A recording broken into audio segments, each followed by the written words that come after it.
কোথাকার! এত বড় মানুষ কি করে এই বোতলে ঢুকতে পারে? অন্তত মিথ্যে কথা আমায় বলিস না।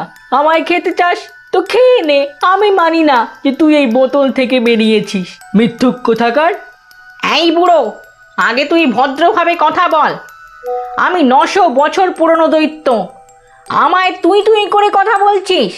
আরে তোরা মানুষেরা মিথ্যে কথা বলিস।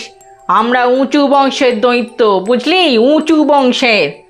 দ্বিতীয়বার আমায় মিথ্যুক বললেই তোকে আচ্ছা করে পেটাবো, বুঝলি? এই দেখ, এক্ষুনি আবার এই বোতলে ঢুকে দেখাচ্ছি তোকে। তারপর তাড়াহুড়ো করে দৈত্যটা নিজের রূপ ছোট করে বোতলের ভেতর ঢুকে যায়। যেই সে পুরোপুরি বোতলের ভেতর ঢুকে গেল, ধর্মবীর কাকা ভালো সুযোগ দেখে বোতলের ঢাকনাটা বন্ধ করে দিলেন আর বললেন, হা, আরে বাছা, খাওয়ার আগে আমার পুরো